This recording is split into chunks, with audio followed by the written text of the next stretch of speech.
The safe door was swung wide open, revealing stacks of cash that would make a lottery winner blush. It was a fortune, more money than most people see in a dozen lifetimes. And from his plush leather armchair, Arthur Vance watched.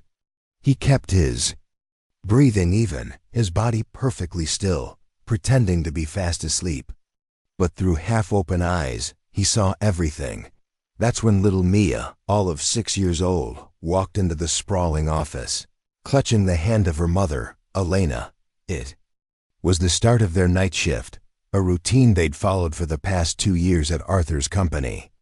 The little girl was wearing a tiny pair of pink cleaning gloves, a gift from her mom to make her feel like a helpful partner during her school holidays. This whole scene, this very moment, had been meticulously planned by Arthur. You see, Arthur's trust in humanity was in shambles. At 45, he was a self-made titan of industry, but his world had been rocked when he discovered his business partner had siphoned off a cool $3 million from the company. The betrayal left him wondering if a single honest soul was left on the planet. So he devised a simple, if a bit dramatic, test.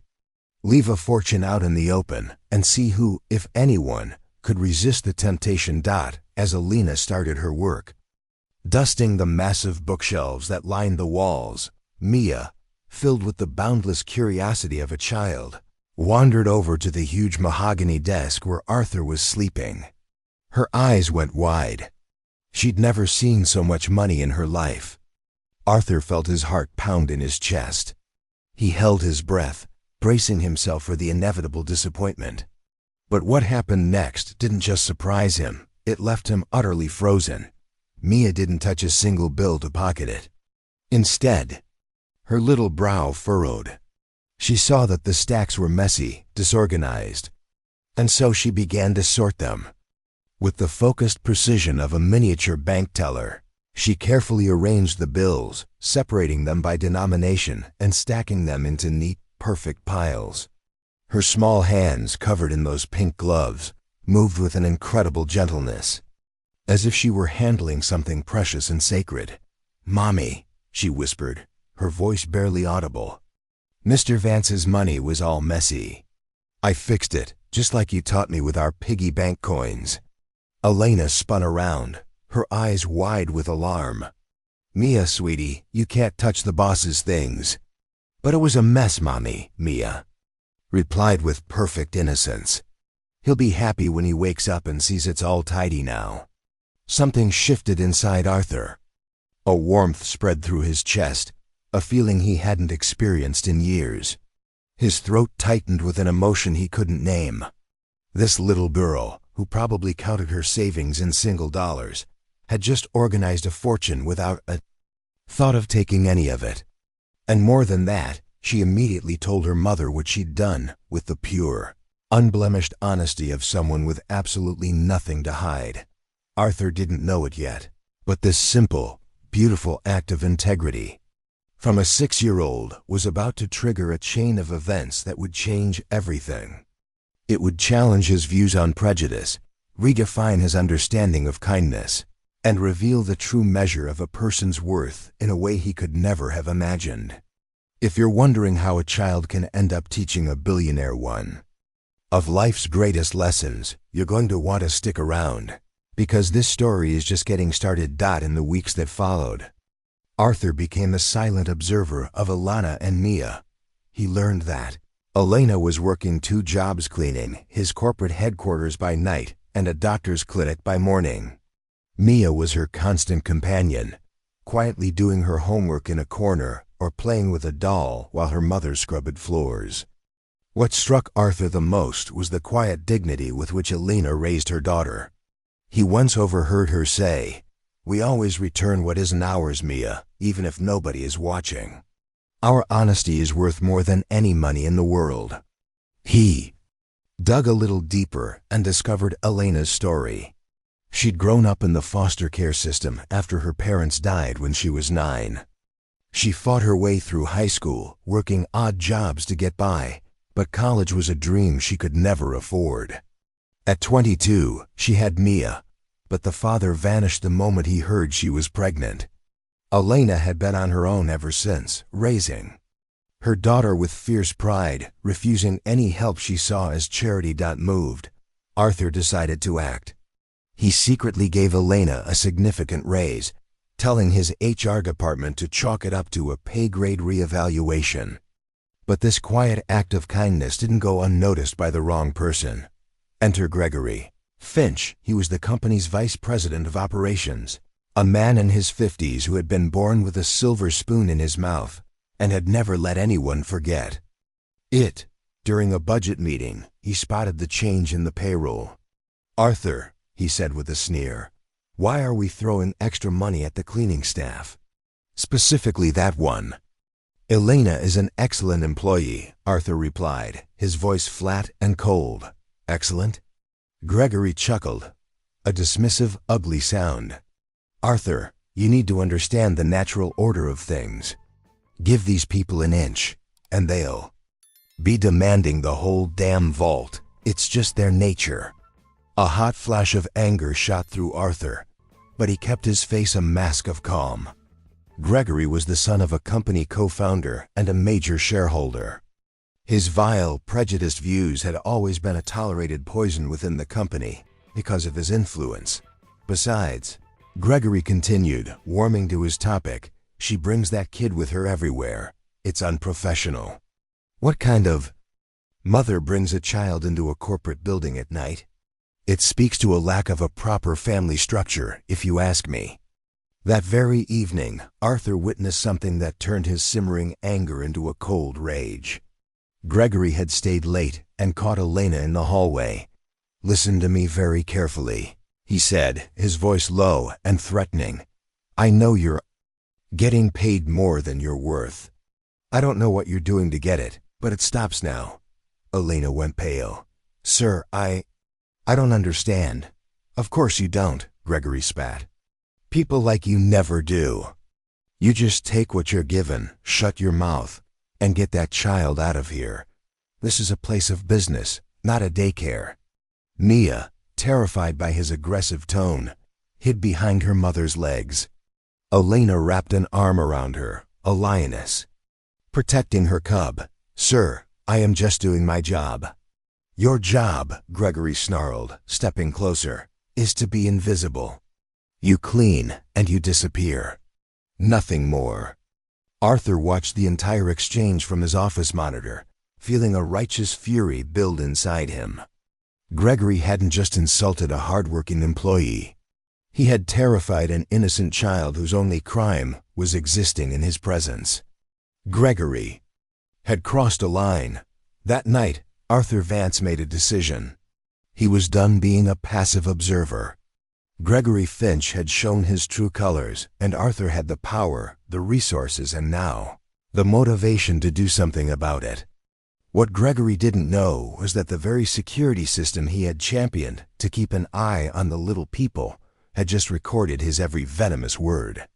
But Arthur wanted more than just a recording. He wanted to give Gregory enough rope to hang himself publicly, so spectacularly, that he would become a pariah in the business world forever. The plan that began to take shape in his mind was about more than just protecting Elena and Mia. It was about using Gregory's own arrogance as the weapon of his destruction. The very next morning, Arthur made a call that Gregory Finch could never have seen coming. "Julian, it's Arthur. I need you again." On the other end of the line was Julian Croft, a former MI6 agent who now ran the most discreet and effective corporate investigations firm in the country. They had worked together on the embezzlement case, and Julian knew the dark underbelly of the corporate world better than anyone. "What's the fire this time, Arthur?" Julian's voice was calm and professional. "The kind that festers in the dark. Institutional racism, abuse of power. I need a complete workup on one Gregory Finch." A dry chuckle came through the phone. "Finch? The Silver Spoon Kid? Arthur, this will be easier than taking a lollipop from a baby. Men like him are arrogant. They always leave a trail." Meanwhile, Gregory, blissfully unaware, ramped up his campaign of psychological warfare against Elena. That Monday, He marched into the Human Resources office to speak with the director, Helen Shaw. "This employee, Elena, has been consistently late," he lied, his face a mask of false concern.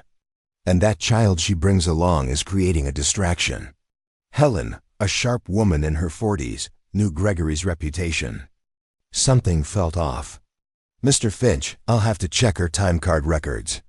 "Records can be fudged," Gregory interrupted with a wave of his hand. "I'm the vice president. My word should be sufficient." Arthur watched it all on his monitor, a silent witness as the system recorded every lie. The very network Gregory had approved to monitor employee productivity was now building a case against him. On Wednesday, Gregory took it a step further, crossing a line into something far uglier. He caught Elena in the parking garage as she and Mia arrived for their shift. "Let's be clear," he said, physically blocking her path. "I know you're doing a lot more than just cleaning to be worth that extra cash. What kind of special services are we talking about?" Elena trembled, not just with fear, but with a deep, burning anger. "Sir, what you are implying is—" "I'm implying that people like you always have a price," he sneered. "And I'm just curious what yours is." Mia clutched her mother's leg, her little voice a frightened whisper. "Mommy, why is that man so mean?" "It's okay, my love," Elena said, her voice shaking but full of a dignity that made Gregory's venom seem pathetic. "Some grown-ups are just very unhappy people, and they want everyone else to be unhappy too." Gregory let out a cruel laugh. "Unhappy? I've got more in my wallet than you two will see in your lifetimes. Maybe I'm the one who should be worried about what happens when people like you get a little too comfortable around here." That night, Arthur watched the recording over and over, his rage a cold, controlled burn. Julian arrived with a preliminary file on Gregory that was even worse than he'd imagined. The man had a clear history of targeting and bullying minority employees at his previous jobs. "Look at this," Julian said, pointing to a set of documents. 3 separate lawsuits, all settled out of court with an NDA. It's the same playbook. Every time. He harasses and humiliates them until they finally quit. And he was never fired? Arthur asked, though he already knew the answer. Daddy's money smoothed it all over. Paid for the silence, then got his boy a new job at a different company when things got too hot. Gregory Finch isn't just a bigot, Arthur. He's a professional parasite. Arthur studied the report, the pieces clicking into place. Gregory wasn't just a casual racist. He was a serial predator who got a thrill from using his power to torment people he saw as beneath him. "Julian," Arthur said, his voice dangerously quiet, "I want everything. Phone records, emails, social media, his favorite brand of coffee, everything. Planning something big, are we? I'm planning justice." The next day, Helen Shaw from HR requested a discreet meeting. "Mr. Vance, I need to speak with you about Gregory Finch. He's pushing me to fire Elena, but there are no grounds." "I suspect this is personal." Arthur feigned ignorance. "What do you mean, pushing?" "He's claiming she violates company policy, but when I investigate, there's nothing there. Yesterday, he even suggested that people like her shouldn't be allowed in the executive wing after hours." "People like her?" Arthur repeated, letting the words hang in the air. Helen hesitated. "Sir, I believe his actions are discriminatory." This was the opening Arthur had been waiting for. "Helen, if you officially suspect discrimination, you have a duty to document it. Open an internal investigation. You have my full support." "But he's the vice president." "And I," Arthur said, meeting her eyes, "am the president. Document everything." That night, Arthur put phase 2 of his plan into motion. He had the IT department install state-of-the-art microphones in the common areas and offices on the executive floor. The official reason was a security system upgrade. The real reason was to spring a trap. On Friday evening, Gregory thought he was alone in his office. He picked up his phone. Arthur, listening in from his own office, heard every word clearly. "Dad, it's about that situation we discussed. Yes, the black cleaning lady. She's becoming a liability. I need you to pull some strings, create a few legal headaches for her. A hint of theft, maybe an issue with her residency papers, anything to force her out." His father's voice crackled over the speaker. "Gregory, are you sure this is necessary? Over a cleaner?" "Dad, it's the principle of the thing," Gregory insisted, his voice rising. "If you let one of them get comfortable, they all start thinking they have rights. We need to cut this off before the other. Similar employees. Get any bright ideas?" Arthur saved the recording, a cold smile touching his lips. Gregory had just confessed to conspiracy to fabricate evidence and overt racial discrimination. On Monday morning, Julian walked into Arthur's office holding a tablet like a holy relic. "Arthur, you are not going to believe the gold I've found. Gregory has a presence on some private social media forums. It's a cesspool of supremacist garbage. We've got conversations with other executives joking about their minority employees. And it gets worse. I found proof that he used his father's influence to blacklist qualified black candidates from jobs at other firms. We're looking at a 15-year pattern of systematic discriminatory behavior." Arthur scrolled through the screenshots, his stomach turning at the casual cruelty.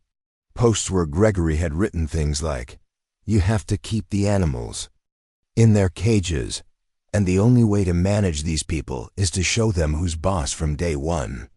This is it, Julian. This is everything." "Wait," Julian said, holding up a hand. "There's more. He's planning something against Elena for this week. I intercepted some messages. He's organizing a setup, a staged theft." The blood drained from Arthur's face. "What do you mean?" "He's going to plant something of high value in her cleaning cart, then discover it. He's planning to call the police, make a public spectacle of it, and humiliate her in front of the entire night staff." In that moment, Arthur realized just how badly Gregory had miscalculated. The man thought he was toying with a powerless cleaner and an oblivious boss. He had no idea that he was the one being played, that he was marching headfirst into an ambush. That had been years in the making. Arthur looked at Julian, his eyes glinting like steel. "Perfect," he said, his voice chillingly calm. Let him walk right into it. The deeper he digs this hole, the more satisfying it will be to bury him in it." The following Tuesday, Gregory put his vile plan into action with the smug confidence of a man who had never once faced a real consequence in his life.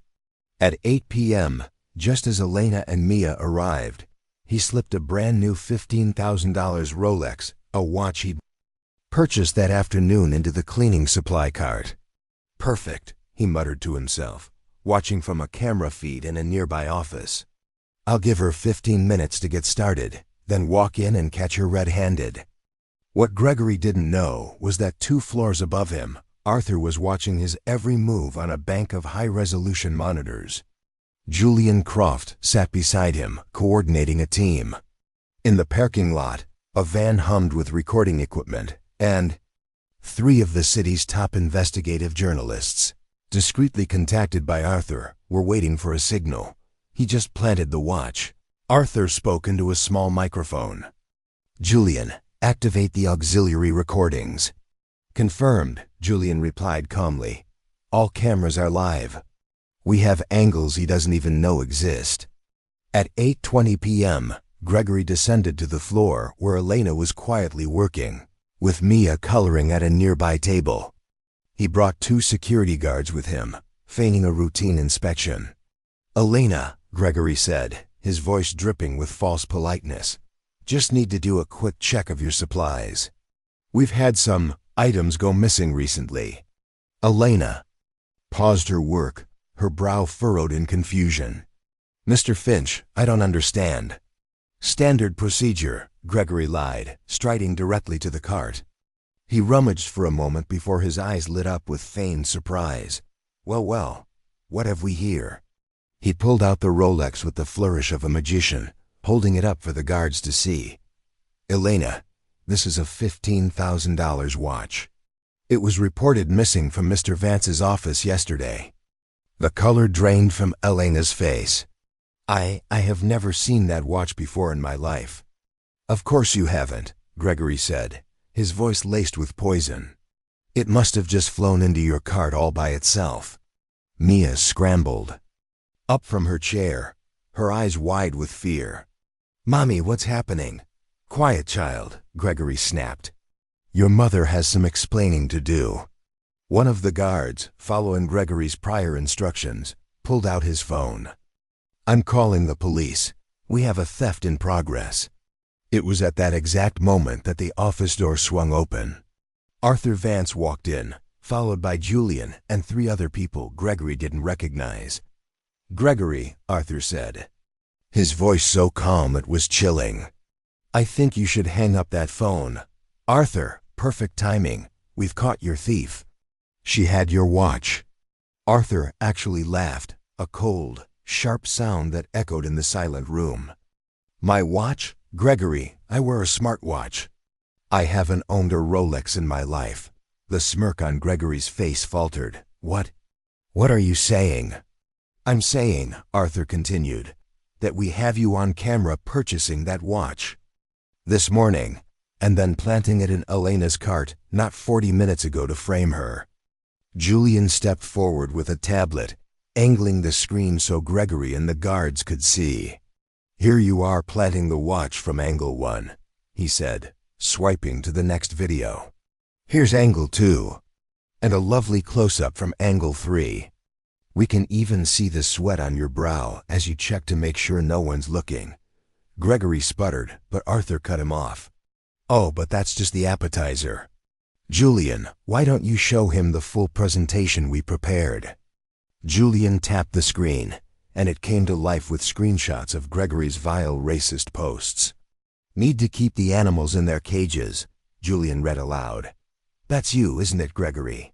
Elena gasped, her hand flying to her mouth.